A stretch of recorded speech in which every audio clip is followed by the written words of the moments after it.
کوٹ شریف کے نواحی گاؤں بستی بڈانی میں اسکول کی عمارت کسی کھنڈر نما بھوت بنگلہ کی شکل اختیار کیے ہوئے ہے، جو کہ حکومت پنجاب اور محکمہ تعلیم کے لیے لمحہ فکریہ ہے۔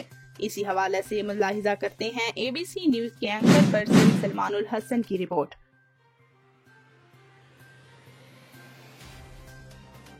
زیر نظر عمارت نہ تو موہن جودڑو کے آثار قدیمہ ہیں اور نہ ہی ہڑپا کے، بلکہ سینکڑوں طلباء کو علم کی روشنی سے منور کرنے کا ذریعہ گورنمنٹ عربک پرائمری اسکول بستی بڈانی موزہ گمانی چک کی حل ہے۔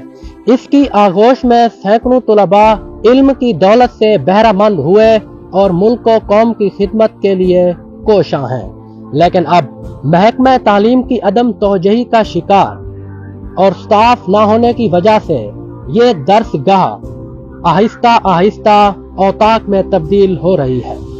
اہل علاقہ کا کہنا ہے کہ ہمارے بچے دور دراز اسکول جانے پر مجبور ہیں۔ حکومت سے محکمہ جو تعلیم ہے ان سے التماس ہے، درخواست ہے کہ اس سکول کو جلد سے جلد بحال کریں۔ انہوں نے محکمہ تعلیم اور وزیر اعلیٰ مریم نواز سے اپیل کی ہے کہ اس ادارے کو از سر نو تعمیر کرا کر دوبارہ تعلیمی سرگرمیوں کو بحال کیا جائے۔